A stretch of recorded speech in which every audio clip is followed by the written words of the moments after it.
Passamos agora ao quadro Perguntas e Respostas Bíblicas.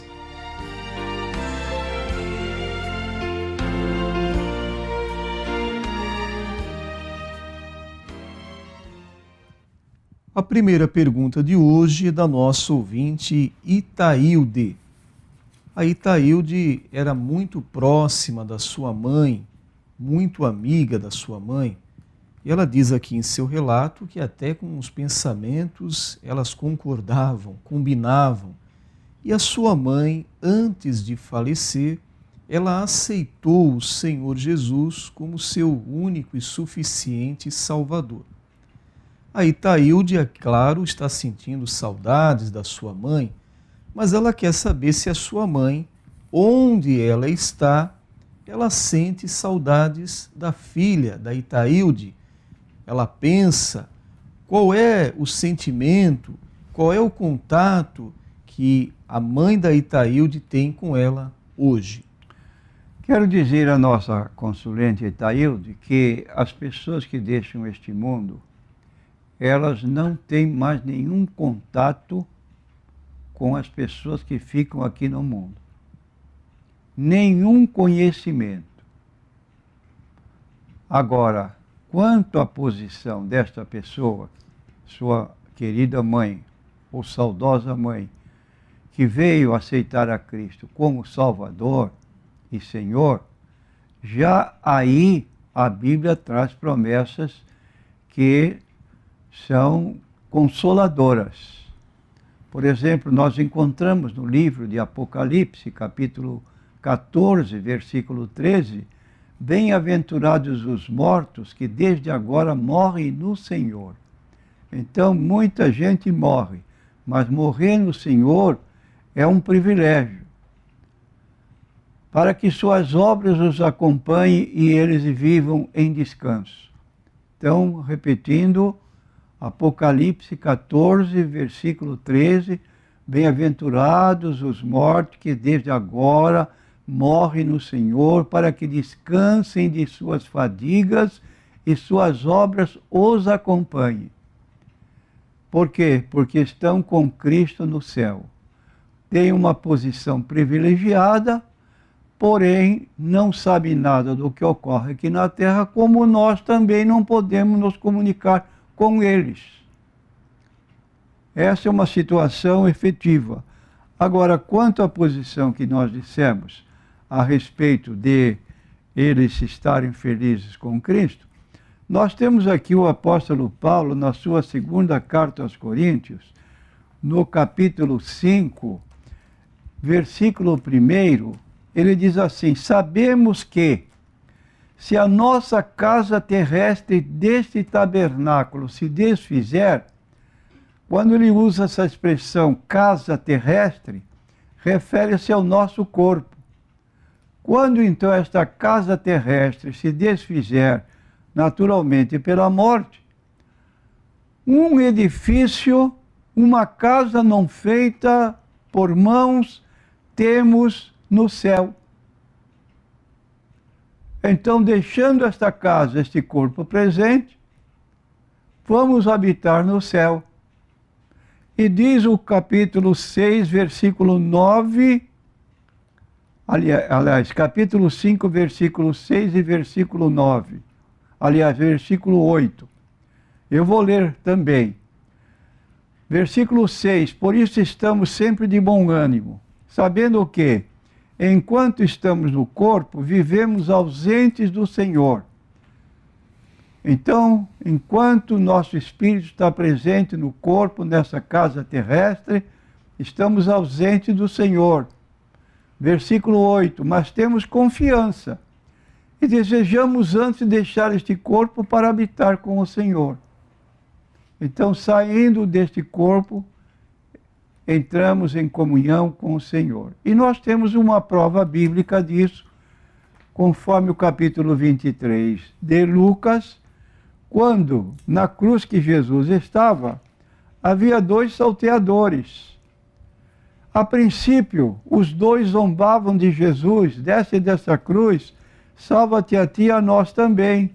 Mas com o porte de Jesus, durante o período em que ele ficou consciente na cruz, um deles foi observando que Jesus era diferente deles. E ele então, vendo que se aproximava a morte deles, dos dois que estavam ao lado de Cristo, como também do próprio Jesus, ele ousou fazer um pedido que se lê aqui em Lucas 23, versículo 42. Ele diz assim a Jesus: Senhor, lembra-te de mim quando entrares no teu reino. Foi um pedido ousado.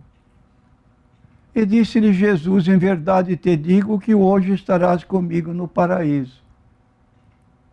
Então, no versículo 46, lemos a respeito de Jesus, e clamando Jesus com grande voz, disse: Pai, nas tuas mãos entrego o meu espírito. E havendo dito isto, expirou. Nesta ocasião, Jesus levou com ele o espírito do ladrão arrependido. Lembra-te de mim quando entrares no teu reino. Hoje estarás comigo no paraíso. E agora, em seguida, no versículo 46, Jesus entrega seu espírito ao Pai e o ladrão arrependido agora acompanha. É o que acontece com as pessoas que morrem em Cristo. Bem-aventurados os mortos que desde agora morrem no Senhor. Eu digo à nossa consulente que agradeça a Deus pelo período tão alongado que teve uma boa amizade com a sua mãe, porque hoje existe tanto desencontro familiar, mães que são maltratadas, principalmente na velhice, e a senhora nos dá essa informação que vivia tão colada, tão acessível, como também sua mãe, a senhora ou a senhorita, que foi um desenlace, quer dizer, a partida que deixou saudades. Mas pense nisso, na felicidade que tem em saber que ela está bem. A próxima pergunta é do ouvinte Sérgio, da cidade de Praia Grande. Ele diz assim: a pessoa que não tem fé, é possível alcançar o milagre pela minha fé? Então, pelo jeito aqui, o Sérgio está dizendo que uma pessoa não tem fé, mas ela precisa de um milagre, de uma cura. Ele quer saber se a fé do Sérgio é suficiente para que essa pessoa receba a cura, o milagre. Se o Sérgio tiver fé suficiente, claramente que sim. E eu quero ilustrar a minha resposta com o que está aqui no livro de Atos, capítulo 3. Pedro e João subiam juntos ao templo à hora da oração, a nona, e era trazido um homem que desde o ventre de sua mãe era coxo, o qual todos os dias punham à porta do templo, chamada Formosa, para pedir esmolas que entravam, o qual, vendo a Pedro e a João, que iam entrando no templo, pediu que lhes desse uma esmola. E Pedro, com João, fitando os olhos nele, disse: olha para nós. E olhou para eles, esperando receber deles alguma coisa. E disse Pedro: não tenho prata nem ouro, mas o que tenho, isso te dou. Em nome de Jesus Cristo Nazareno, levanta-te e anda. Tomando-o pela mão direita, o levantou e logo seus pés e artérios se firmaram. E saltando, ele pôs-se em pé e andou e entrou com eles no templo, andando e saltando e louvando a Deus. E todo o povo viu andar e louvar a Deus, e conheciam-no, pois era ele o que se assentava a pedir esmola à porta formosa do templo, e ficaram cheios de pasmo e assombro pelo que lhe acontecera. E apegando-se o coxo que fora curado a Pedro e a João, todo o povo correu atônito para junto deles, ao alpendre chamado de Salomão. E quando Pedro viu isso, disse ao povo: homens israelitas, por que vós maravilhais disto? ou porque olhais tanto para nós como se por nossa própria virtude ou santidade fizéssemos este homem andar?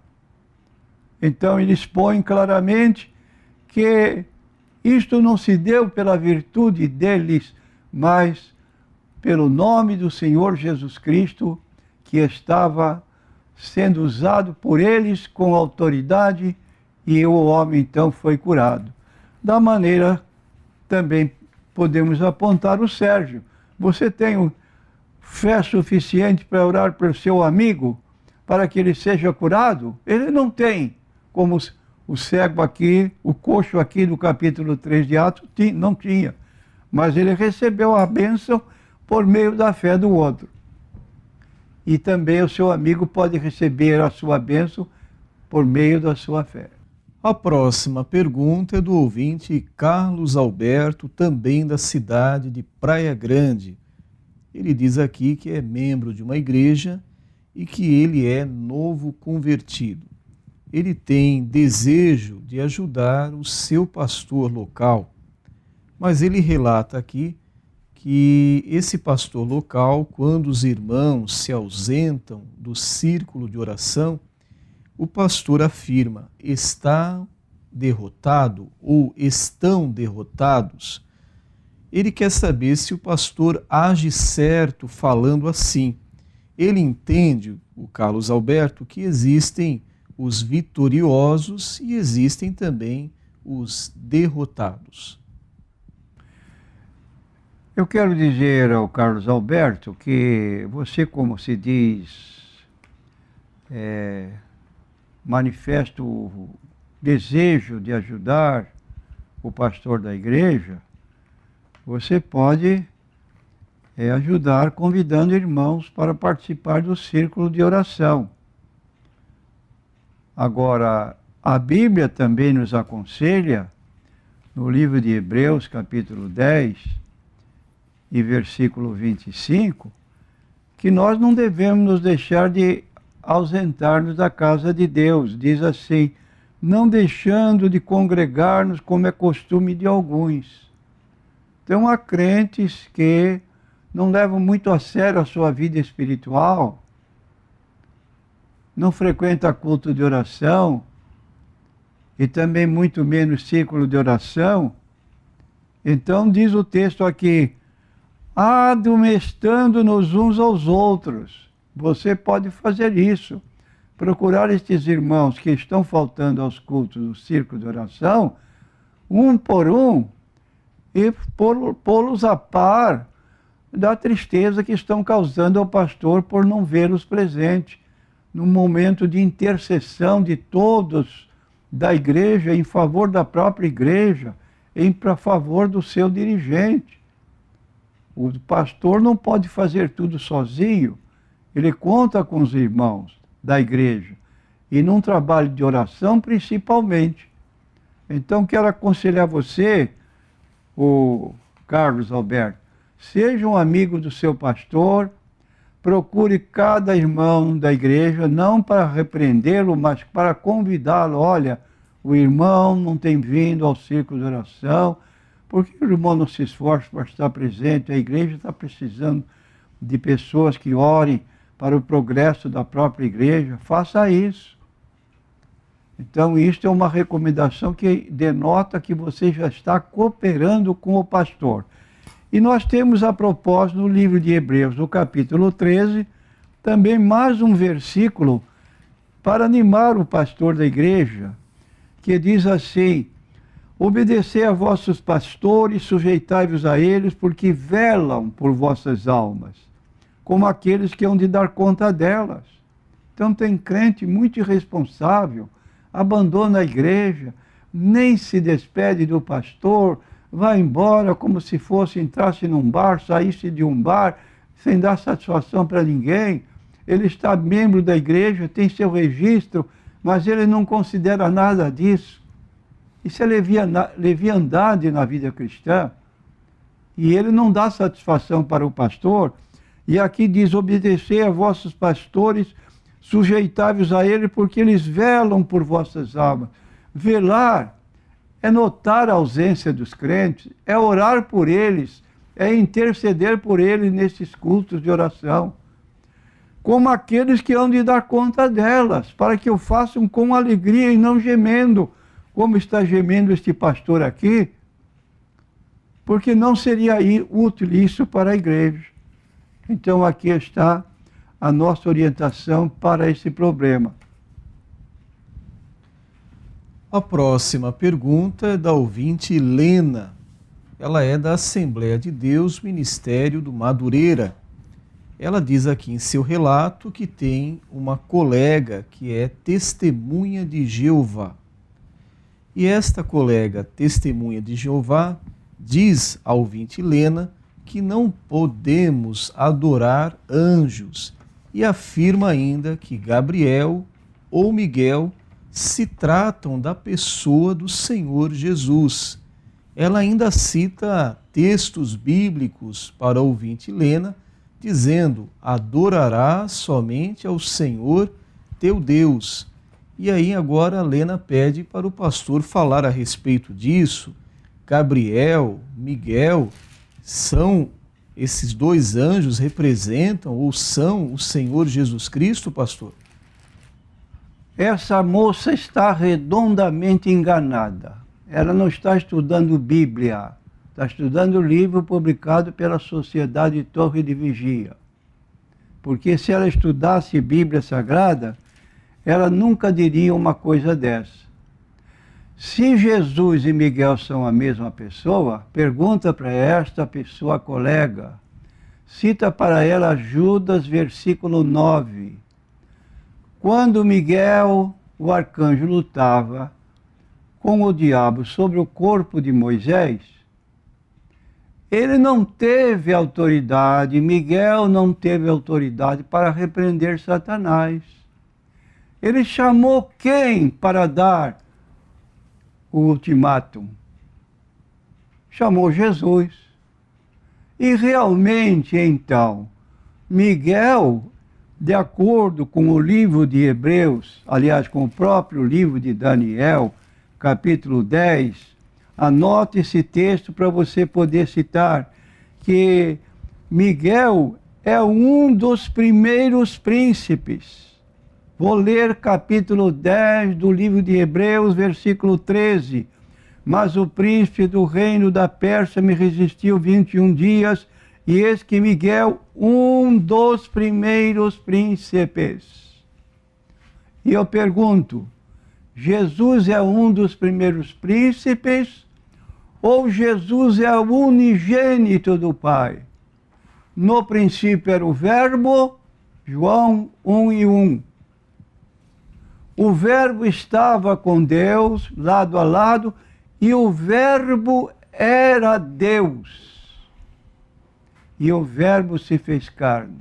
Então Jesus Cristo não é simplesmente um anjo, porque Jesus é o unigênito do Pai, Filho gerado com a mesma natureza do Pai.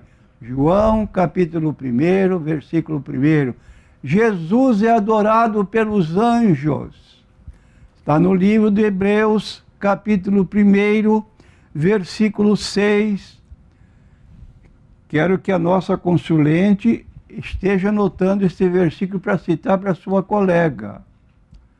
Diz assim: e outra vez, quando introduz no mundo o primogênito, diz: e todos os anjos de Deus o adorem. Então aqui no versículo 6 do capítulo 1, uma ordem direta do Pai, que os anjos adorem Jesus. Se Miguel é um arcanjo, ou seja, um anjo, ele deve adorar Jesus. Logo, de acordo com a Bíblia, o arcanjo Miguel adora Jesus por ordem expressa do próprio Pai. E o próprio Pai, a respeito do Filho Jesus, diz assim, não esqueça de anotar, mas do Filho, o que é que o Pai diz? Ó Deus, chamando Jesus, seu filho, de ó Deus, não um Deus, com letra minúscula, como atrevidamente a Bíblia da Sociedade Torre de Vigia, Novo Mundo, tradução do Novo Mundo, traduz João 1:1, e o verbo era um Deus. Isso é blasfêmia.